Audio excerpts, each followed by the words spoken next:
Hi, so I've been watching a lot of March Madness recently, and a big thing that happened was in this Creighton San Diego State game. Trey Alexander comes up with this clutch play right here, and look at this. And like, that was huge.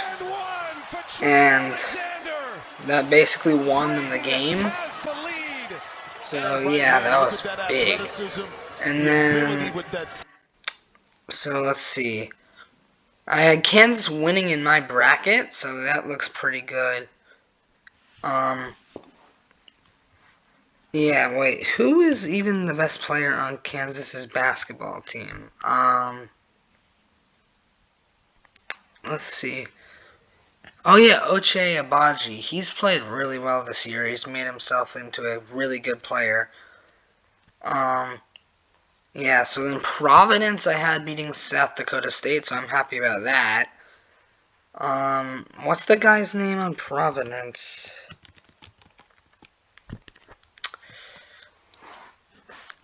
Let's see. They just have a pretty just great defense. Yeah, Horchler played well. Croswell, Bynum, he had the clutch shots. Yeah. And then I had Iowa winning because I thought because of how Bohannon and Murray have been playing and how hot the team's been, they were gonna win. But Richmond just came out to play. What was his name? Gilliard had like 25, and he just carried them. So yeah, we got 1 versus 9 and 4 versus 12 tomorrow in the second round. Auburn just beat Jacksonville State earlier today by 19. They have a really good team, very balanced. And then the winner of USC Miami, which is about to start, faces Auburn. So that's cool. Then we have 6 versus 11, LSU Iowa State.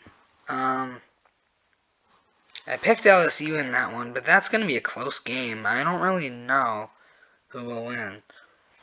Wisconsin Colgate. I don't remember who's on Wisconsin's team this year. Yeah, I haven't been as up to date like this year as past year, rather than past years about the players on these teams. So let's see. In their last game, yeah, Brad Davison's playing well for them, I think. So that is the top part of the bracket. I don't remember which region that is. Next part, we got Arizona versus Wright State. Wright State has a very small chance because they're a 16 seed, and only once in the history of March Madness has a 1 seed actually lost to a 16, and that was 2018.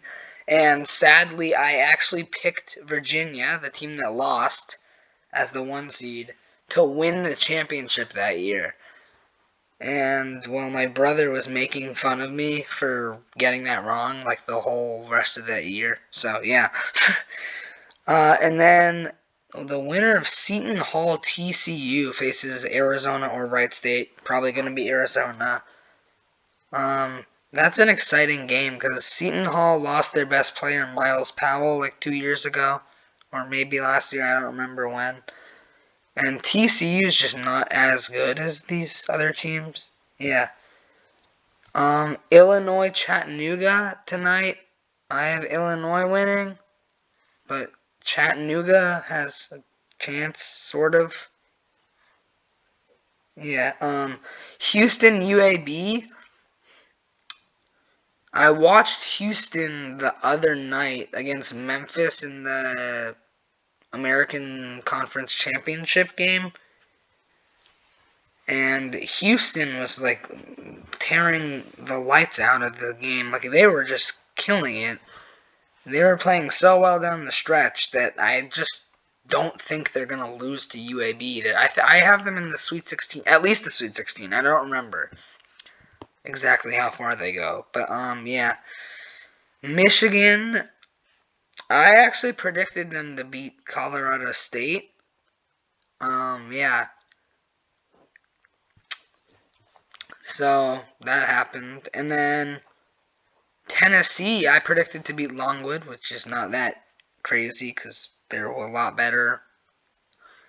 And then I have Michigan beating Tennessee, which might happen, might not. And then here we go. I have Ohio State versus Loyola. This was the game I was watching earlier today, and that was like the end of the game was so annoying. Loyola could not score the whole game. I think they shot like 27% from the floor the whole game. I don't remember, but let's see. Stats. 27. 15 of 56. That's not the way to get past the first round. But, yeah, 8 of their 15 shots made, like field goals, were threes. And they also shot 30% from the free throw line. Like, it's not going to win you any basketball games. And also, I have Villanova beating Delaware. They are losing somehow by 7 points to Delaware in the first half. But they're actually losing, and Villanova is some people's picks for the champion. Yeah, I'm surprised about that. I have Villanova losing to Loyola, but Loyola's out. So, if Villanova doesn't even win, this is going to make this a whole lot harder. Yeah. St. Mary's, UCLA. Yeah, that's exciting. I had St. Mary's losing, except I actually thought that I had St. Mary's winning, but I don't know why I thought that, because when I looked at my bracket, I had Indiana winning. So yeah, I don't know. And then I have UCLA going to the finals, but the way they played against Akron, they only beat them by 4. It might be pretty hard to get there. And then Baylor, North Carolina. Oh wait, this is the third region. Or wait, no. Oh yeah, it is. After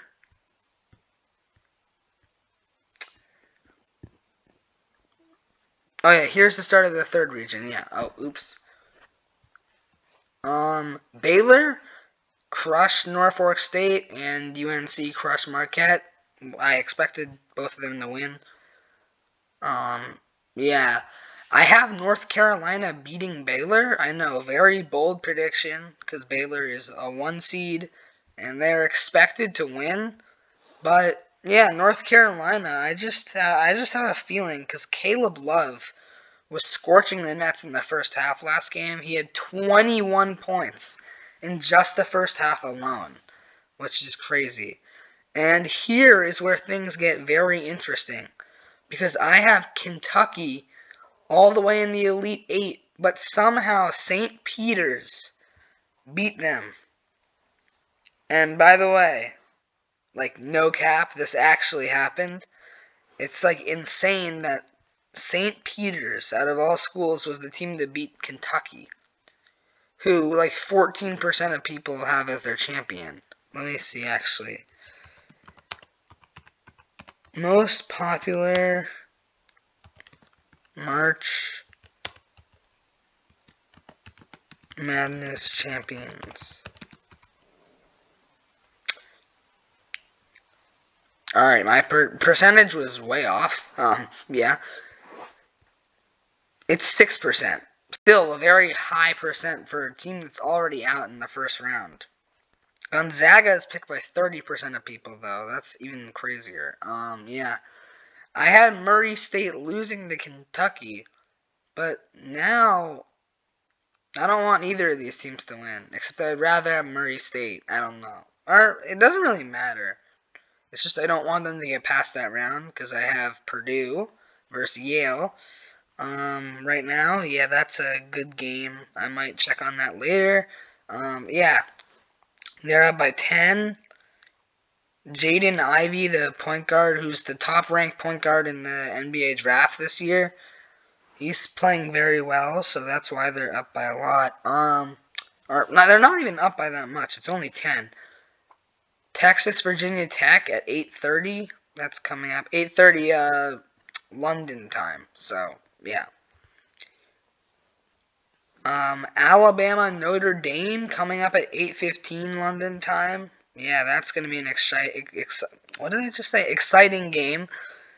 And yeah, Texas Tech versus Montana State.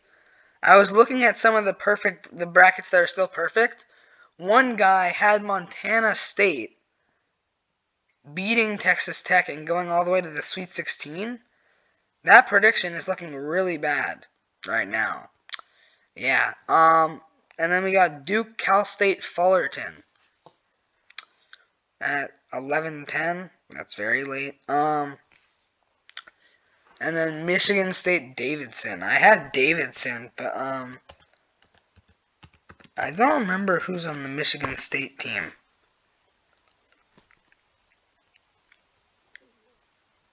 Oh, Tom Izzo's son, Steven Izzo. Joey Hauser, Gabe Brown, he's pretty good. And then Max Christie. Yeah, this team is not the best. And then Davidson has like the Asian version of Steph Curry, because I don't know where he's from. Wait, Lee Hyun Jun. He's Korean, yeah. But he was shooting like 50, 40, 90, or at the start of the year. Oh no, this was last year he was shooting 50, 40, 90 and still hitting a bunch of threes. This year he's had a bigger role, but his percentages are down. But still. Yeah. He also has good range. So he's basically the college version of Steph Curry. This is not the actual bracket style. I don't know why the 1 is at the bottom of the whole thing. But yeah, it doesn't really matter. We got Memphis versus Boise State last night. That was a really good game. And then Gonzaga was only up by 2 at halftime against Georgia State. And then they, blew it open in the second half. Drew Timme and Chet Holmgren combined for 51 points and 30 rebounds in the game. So they played really well. UConn, I had them winning and going a little, I think I had them beating Arkansas. I don't remember. I'll check that later. Yeah, New Mexico State. I was surprised they won that because UConn has played really well recently. Yeah, and then Arkansas beats Vermont. Way closer game than I expected. Yeah. And a lot of the players this year are looking like pretty good. And then I know this is not part of March Madness, but it's very important for the future of the NBA because we're going to take a look at the NBA draft predictions because this could change very fast with March Madness. Like, Chet could fall, potentially. Okay, let's sort by position. So, point guards. Jaden Ivey of Purdue. He's number 1. He's playing right now, actually. Actually, I just want to check on how he's doing in the game. Oh, they've completely blown it open. Ivey has 22. Yeah. That's why he's the top point guard in the country. Dyson Daniels, number 2. He's in the G League Ignite, which is a special team that they added to the G League recently. It's a long explanation on how it works. Basically, you don't have to go through college anymore. You can just go to the G League team and play against actual pros. and then get drafted to the NBA. I think because he was not up here earlier. I think he's playing really well in the G League. So, yeah. Ty Washington Jr. for Kentucky. They're already out, so his draft stock is probably going to drop. Yeah. Kennedy Chandler, Tennessee. He's looking pretty good. They have a game coming up. J.D. Davison has fallen. He's all the way down to 7. And then Gene Montero. Overtime Elite is in what? I don't recognize that name.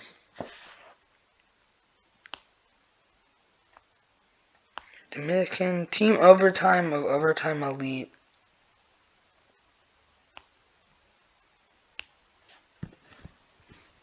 Wait.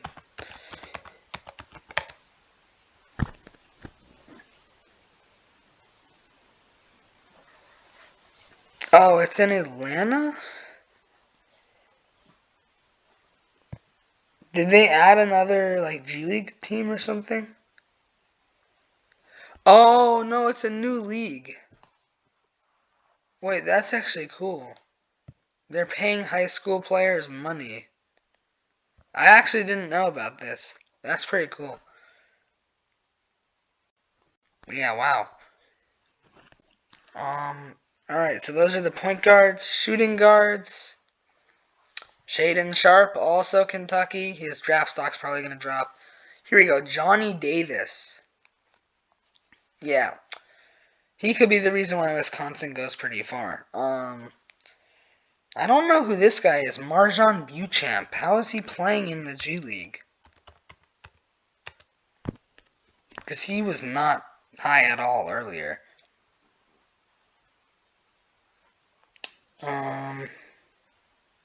Yakima Valley is where he went to college. Yeah.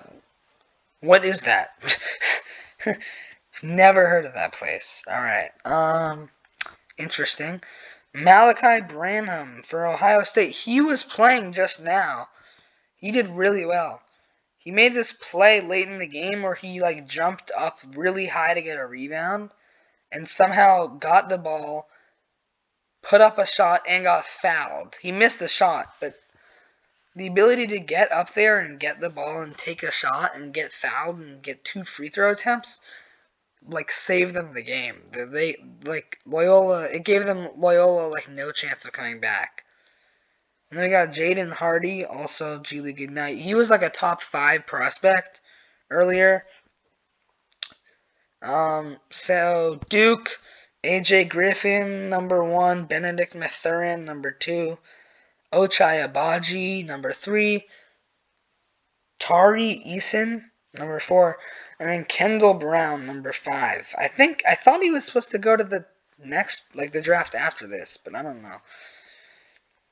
And here's where it gets very big, because number 1, Chet, then number 2, Jabari Smith, then number 3 overall, Banchero, then 5, Murray. So they have 4 of the top 5 players in the play the same position. Then there's 15, Liddell, but yeah. Liddell played well too today. He's just like not that tall for a like big man, but he's just very bulky, so he just gets through like, and it's hard to guard him. Yeah. Jalen Duren, top center. Amani Bates could have been in this list if he was eligible to join the NBA this year, but he's not. Walker Kessler, I think he's really raised his draft stock. I think he's playing really well right now. Yeah. Mark Williams of Duke. And then this guy's playing in Paris. Ismail Kamagate. And then Khalifa Diop. And then Oscar Teshwebe, who, I don't think I pronounced his last name right, but yeah, he tried his best to keep Kentucky in the game. He had 30 points, yet they still lost. And yeah, so that's my recap of the first round of March Madness. And also like a run through of what the draft's going to look like. And yeah, Thanks for watching, and I'll see you next time.